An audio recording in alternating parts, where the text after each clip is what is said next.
Just a quick mention that Dr. Chauhan does work for the University of Kentucky, in case you were wondering, um, and he specializes in nets.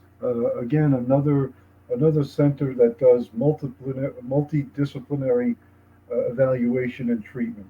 Very, very important. And he's here to speak with us today about that particular subject.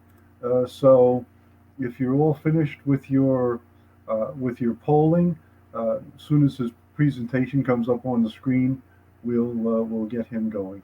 So, welcome, Dr. Chauhan. Thank you so much, Bob. Let me see if my slide's working. Um,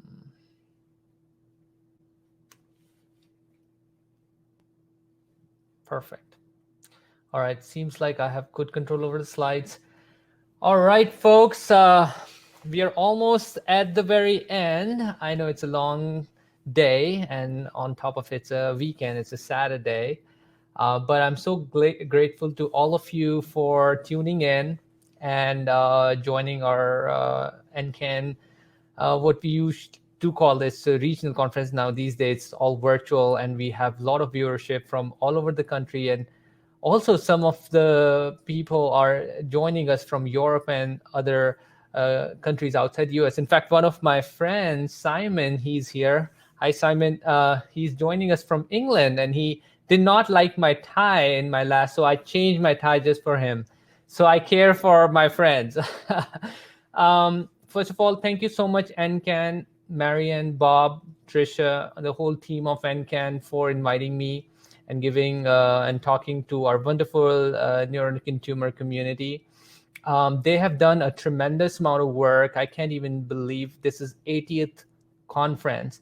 And as you can see, our field has really come out of obscurity to now very many people know about neuroendocrine cancers. And that has really resulted us in creating a buzz about neuroendocrine cancer, people focusing on neuroendocrine cancer-related research, new drugs being developed. This was not the case 15 years back. So I'm so happy and proud of patient advocacy groups like NCAN, who have really made it possible with their hard work over past 20 years. And also big thank you to the sponsors, without whose help this would not be possible. So to all the viewers, please go check out our sponsors booth. And if they have questions, many of these sponsors have wonderful programs to assist patients with their needs. So please do talk to them after the meeting as well. All right, now jumping into our topic for today. I'd be talking about, this is not a very formal presentation. I'd try to keep it very laid back and candid. It's a very unique topic, multidisciplinary management of neuroendocrine tumors. So a lot of it you've already heard about, multidisciplinary management from Dr. Muhammad, excellent talk. And then Dr. Del Rivero touched on all the clinical trials. By the way, fantastic talk by Dr. Del Rivero. She is truly a world-class neuroendocrine tumor specialist. So if you are around the DC area, definitely go see her because she has wealth of knowledge and also a lot of resources from NIH. And, a unique thing about NIH trials is sometimes they also pay for logistics and cover a lot of these things. And sometimes these logistical costs do add up. Last year we did a study with NCAN or out-of-pocket costs. These are considerable amount of costs, which adds up to our neuroendocrine tumor patients, as you all know. So certainly, make use of those opportunities at NIH, since these are federally funded studies. All right, coming back to my topic, multidisciplinary management of neuroendocrine tumors. So all cancers should be treated in a multidisciplinary setting. That means not just an oncologist or surgeon or radiologist or radiation oncologist should manage this a patient. A cancer patient should be managed by a team. But if there are certain cancers where it should be almost mandatory to have a multidisciplinary approach, neuroendocrine cancer are one of those few cancers where that is the case. Sarcomas and some other cancers also among some of those type of cancers.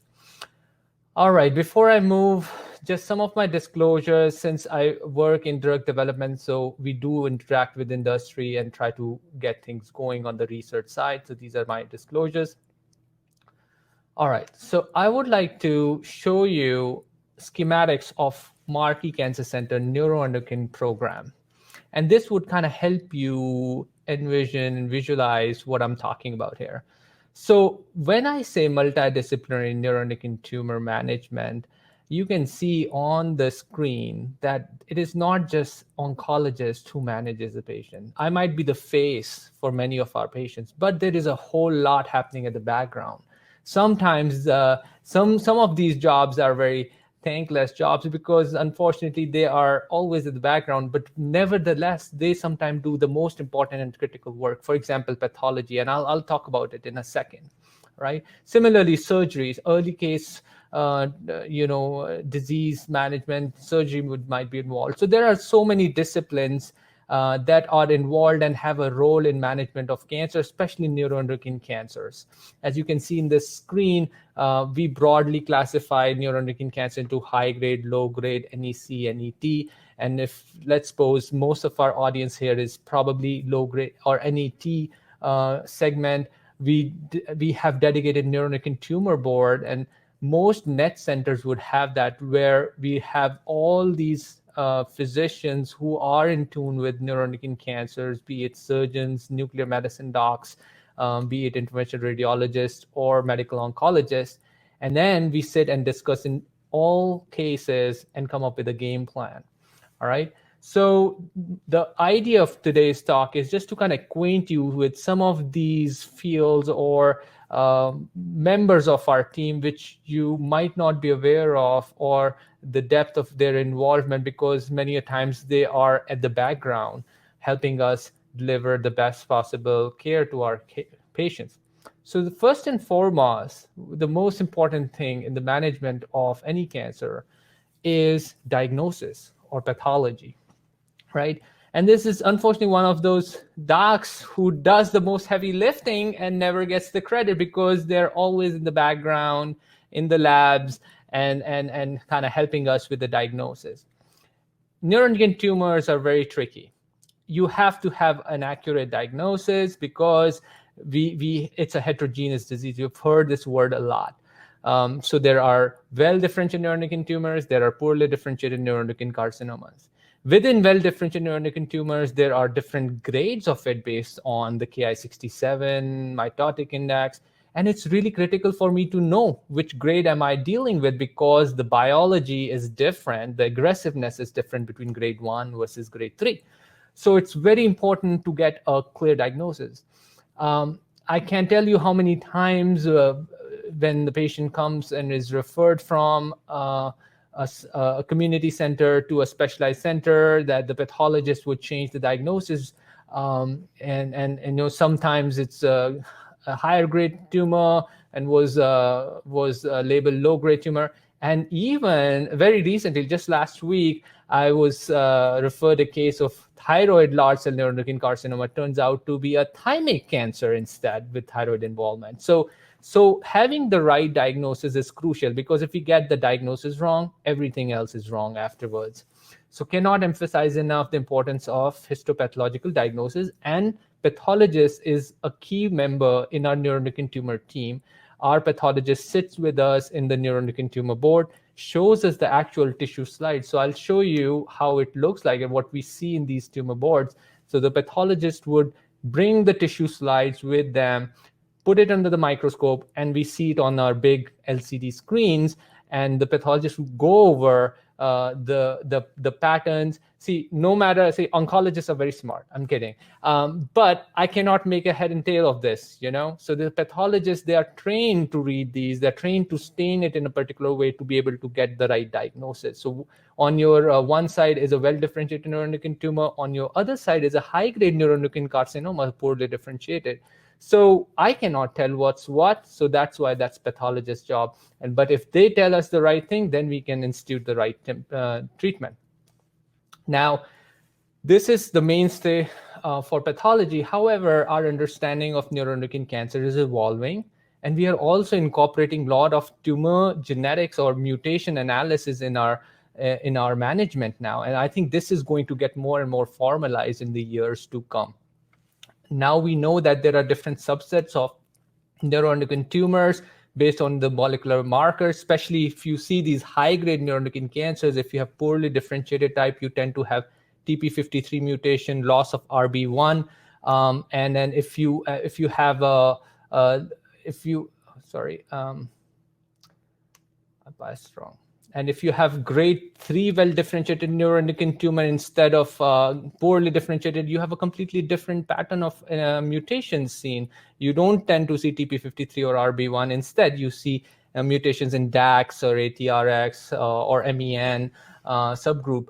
So, in neuroendocrine cancer centers and usually large cancer centers, you also have another tumor board called molecular tumor board, where we discuss these genetic test results, which sometimes might help us understand the biology better, sometimes might help us to also screen patients for potential targetable mutations and clinical trials down the road. Not only this, our expanding knowledge about the mutations and the molecular fingerprinting of neuroendocrine cancers we're trying to learn how does it affect the overall outcome. So there are now publications looking into, if you have certain mutation, do you do better or worse if you don't? So this is an expanding field, and no single doctor can know all of this. That's why it's important to have a team approach and understand the disease in a very comprehensive manner. Just to give a real life example how we utilize this information at Markey Cancer Center, we have a clinical trial for frontline management of high-grade neuroendocrine cancer based on their tumor genetics. And this is helping us define, should we give a platinum-based chemotherapy versus another treatment? So this is not all theory now. We are trying to use it in practice to help change management. So pathology is by far the most important part in the management of neuroendocrine cancer.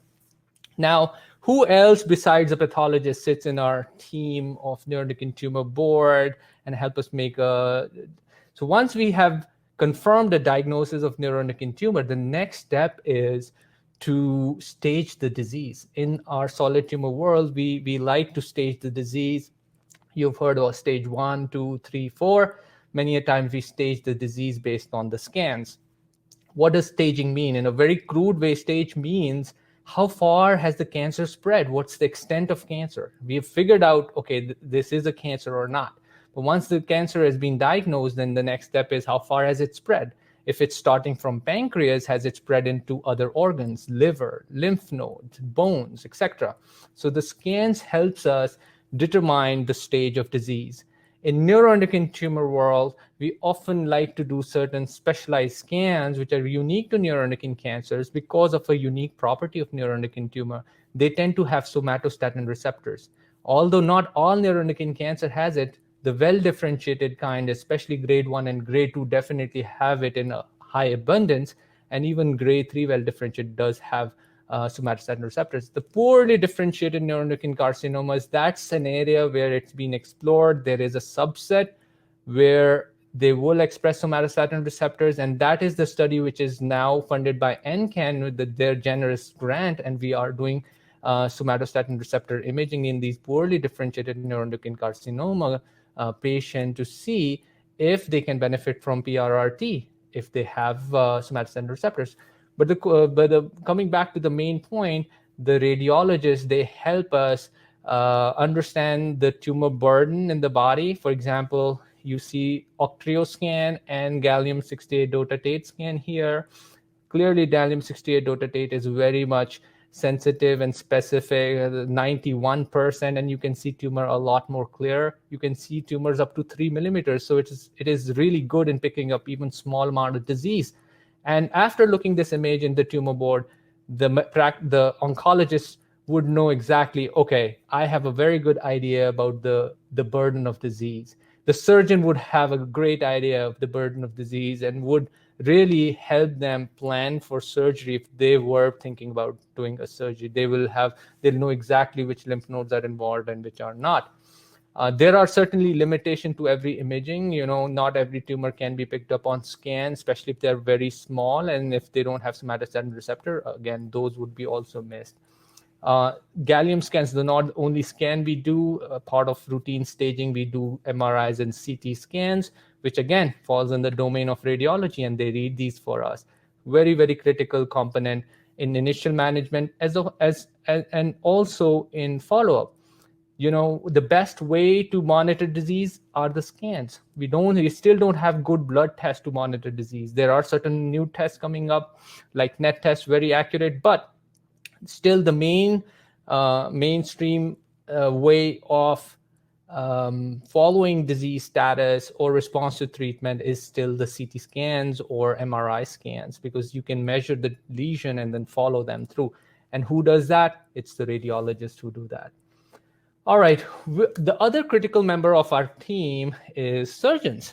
Dr. Maluccio was here, gave a brilliant talk on role of surgery in neuroendocrine tumors. Unlike many other solid cancers, neuroendocrine tumor is a little bit unique. There is a role of surgery even in metastatic disease. Even if the cancer has spread, there is a clear role. I might be a little biased towards the surgeons. We medical oncologists and surgeons always butt head, but I have a very soft spot towards surgeons because I was trained at NOLA NETs as well during my residency. So I worked with Dr. Boudreau, Dr. Wan, Dr. Voltring. Didn't get to work with Dr. Maluccio. She wasn't there at that time. But I've seen patients benefit from surgery, and there are single center large studies suggesting the benefit. Again, we don't have prospective randomized data because it's just difficult. But there's one image here to show you, how the tumor is encasing blood vessels in the mesenteric area, and then how surgeons beautifully clean the tumor up and take the. So the uniqueness of this particular tumor is that it can be peeled off. That's what the surgeon tells me, rather than other cancer which invades into the organs. So it's very important to have a good surgeon, not just any surgical oncologist, but a surgeon with neuroendocrine tumor expertise. I can't emphasize how important that is, because they approach neuroendocrine cancers a little bit differently. They're also very in tune with the needs and the demands of potential carcinoid crisis, etc., and they're all prepared for it, like Dr. Maluccio said in the past. All right, moving on to other important team member in a multidisciplinary neuroendocrine cancer care is interventional radiology. So what is an interventional radiology? This is a set of subspecialist radiologists who further do a further training and specialize in interventional procedures. The one interventional procedure which I am interested in terms of today's topic is embolization, or liver embolization. So on these image here, on the image A, as you can see, an interventional radiologist is pushing a dye in celiac artery, and you can see the tumors flush, right? So neuroendocrine tumors are very hypervascular, and you can see the tumors are present almost all over the liver. And on the slide B, the interventional radiologist is pushing the dye, and you can see some enlightenment in the left side of the tumor here. So what do? They isolate the blood vessel feeding a tumor, and then they choke it by either injecting a bland beads, or SIR spheres, which are radioactive beads, or chemoembo, which are the beads and release slow chemotherapy there. So if a patient has liver dominant disease, there are no disease outside liver, not a good surgical candidate based on our tumor board discussion. Surgeon feels that no, the surgery is probably not the best. Loco-regional therapy in form of embolization is a validated preferred approach for liver dominant disease, and that's why it's really important for us to involve interventional radiologists in those discussions, because they can guide us if this is a good patient or a bad patient. If the patient has too much liver mats, they might be not a good candidate for embolization. But if they have limited liver dominant disease, then they might be great candidate for embolization. So it's really important to have interventional radiologists in our team. Then the other important member of our multidisciplinary neuroendocrine tumor team is nuclear medicine. Actually, I shouldn't say just nuclear medicine, because in some centers in the United States, radiation oncology docs also administer radiopharmaceuticals. So what does nuclear medicine do? Nuclear medicine docs are trained to handle radiopharmaceuticals and use it in clinical diagnosis in form of, let's suppose, copper scan, the DetectNet scan, or NetSpots and the gallium-60 dotatate scan. So these are the docs who have licenses and can inject these radiopharmaceuticals and then later do the scans. For example, this is a patient from our clinic. On this side, you can see a NetSpot scan showing tumors, innumerable tumors, a lot of disease throughout axial skeleton. And then the nuclear medicine doc at our center are the ones who give Lutathera to our patients. So the patient got 4 doses of Lutathera, and then the NetSpot after the Lutathera shows about 60% reduction in tumor volume. More importantly, patient also feel great, improvement in bone pain and quality of life. So this comes under the domain of nuclear medicine and radiation oncology at some sites, because they are trained to handle radiopharmaceuticals and do counseling related radiation risk benefits, and they have a whole team behind them, including a radiation safety officers. So very, very important team member of a multidisciplinary neuroendocrine tumor clinic, and especially in the era of PRRT, where PRRT is now one of the mainstream treatments. They are a critical component of our team. Okay, lastly, I'll talk about the most important member of our team, the medical oncologist, right? So we are the top guns. I'm kidding, all right? So I got to say that because this was topic assigned to me, so I'm making most of it.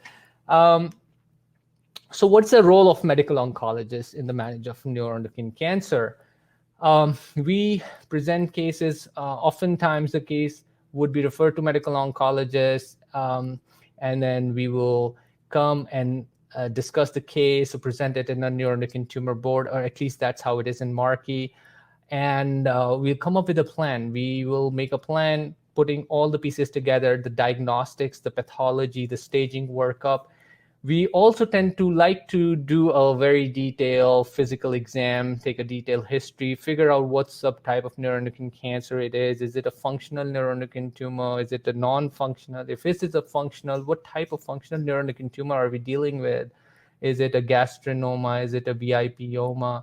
Is it an insulinoma? Is it a carcinoid syndrome patient? And based on our clinical finding, we try to do appropriate blood tests, and some of those are listed here: serotonin level, urinary 5-HIA, pancreastatin, chromogranin. These days, we even have plasma 5-HIA and other tests.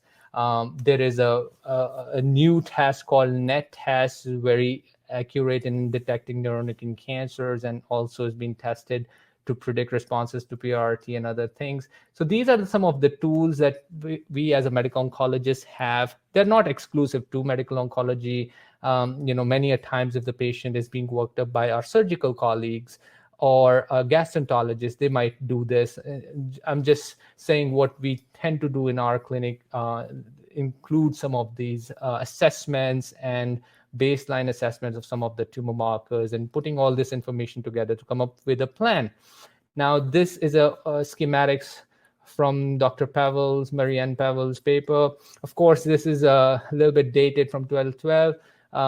We have a lot more treatment options now in terms of on-label therapies, and even more, as Dr. Deliver mentioned, in terms of clinical trials. But this is just kind of gives you a general idea what a medical oncologist does. We try to give treatment. If the disease is metastatic, usually it's a systemic disease. It's like diabetes or high blood pressure. Once the cancer is stage 4, we tend to treat it like a systemic disease by giving medicines which work everywhere. And some of the treatments that you're very well aware of are somatostatin analogs, which really are the mainstay of our treatment. It's the backbone of our treatment. Sandostatin and lanreotide has been game changer for our patients, relatively safe as compared to cytotoxic chemotherapies, and have proven track record in not only improving symptoms in syndromic patients, but also stabilizing the disease for a long time. Besides that, we have seen rapid advancement in our treatment options. Everolimus is now approved for lung NETs, GI NETs, pancreatic NETs.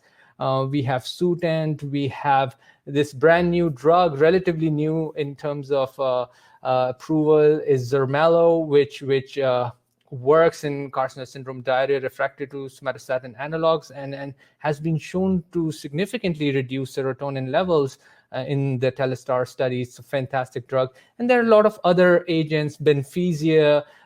It's an auto-inject pen for short acting, and it's been, I think, significant improvement in terms of access to short acting rescue injection. Because imagine getting yourself multiple injection, pulling the vial out and loading the drug and then injecting. Now you can do that with a very easy to use auto-injector pen.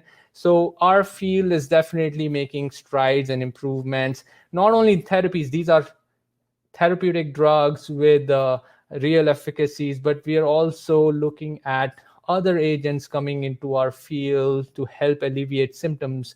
For example, at Vanderbilt University and our university, University of Kentucky, we have a clinical trial evaluating a medical food called Ntrade, which is an amino acid-based oral rehydration solution. Our early data suggests that it really helps with the GI symptoms, and it's a medical food, so you don't need a prescription. You can just order it. So we are seeing a lot of interest in our disease type, and we are expanding treatment options based on that. So this is what medical oncologist does, try to put in all the picture together and come up with the best plan forward. One of the important role of medical oncologists, in fact, any team member who is taking the lead in managing a NET patients, is also to look at the current landscape of what is up and coming. Because sometimes there might be a fantastic drug in clinical trial accessible to our patient. We would like to mention it so that they can potentially use that option.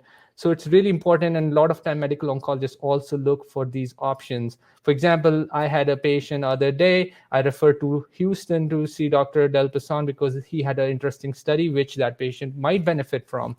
Similarly, we have a lot of clinical trials. We have close to 6 or 7 clinical trials at Markey Cancer Center looking at low-grade and high-grade neuroendocrine cancers. So it's very important for us to also continue to update our knowledge, what's happening. For example, I've listed certain drugs currently in development, oncolytic viruses. I'm developing an oncolytic virus study for past 2 years, which hopefully would launch sometime later this year. Novel PRRT agents, immunotherapies, certain vascular endothelial VEGF receptor blockers, levantinib, sorafenib, cabozantinib, all these are up and coming, and hopefully these studies would be resulted soon. So having said that, those are really important pieces of information or key members in a management of neuroendocrine tumor. Now, one last slide. Of course, we can't discuss all potential people who sometimes we have to consult and are an integral part of management of neuroendocrine cancer patients, but just to list a few. Gastroenterology plays a huge role in the management of neuroendocrine cancer patients, especially if it's a low-grade, early-stage disease. A lot of our patients are actually detected by gastroenterologists by doing a routine endoscopies or colonoscopies, and pharmacists, nutritionists. I make sure that almost all my syndromic patients or patients with having diarrhea issues see our nutritionists. Our nutritionist does a great job in counseling the patient, what to eat, what not to eat, how to improve their symptoms, how much fiber to have, not to have, what things to avoid. They are truly a critical aspect of our multidisciplinary team. Geneticists is very important. Some subset of neuroendocrine cancer patients tend to have certain hereditary conditions which can be passed on. So it's really important to pick those clues in our history and then send for genetic testing and counseling so that they can do certain germline mutation testing and do some risk assessment of that. Again, this is not common, but in certain subset, this is important. Nursing is very important. It's very, very important to have a good neuroendocrine tumor nurse, because our NET patients, for good or for worse, they are high maintenance, because they have a lot of other issues going on, and we are very empathetic to all those issues, and we have to make sure that it's not just the tumor control, it is also their quality of life, the diarrhea, the fatigue, and the flushing, and all that. So we have to be very very careful about that. So our nursing has to be in tune towards the demands of our neuroendocrine cancer patients. So if they are calling with something, that they handle it, they consider it urgent, and they consider it important. And our nurses in our clinics give our shots, be it sandostatin, lanreotide, etc. They train our patients with using benfeziapen or sub-Q shots. So nurses are a very important part of our NET clinic.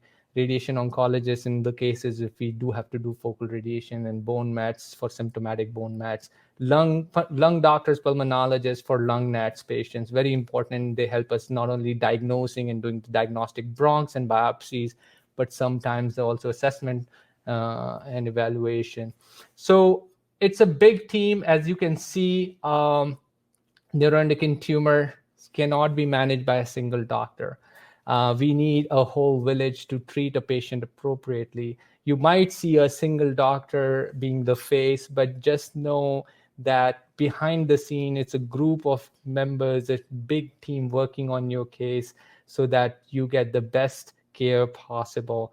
And that is really one of the reasons why I really advocate that a NET patient should always strive to at least go for one, if not more, second opinion at a NET center, because we have crafted a team which is specifically designed for neuroendocrine tumor management. So always look for a second opinion from a NET center if possible. But even in a non-NET center, I would say it is important to be taken care of in a multidisciplinary team. As you can see, there is no one doctor who can know it all.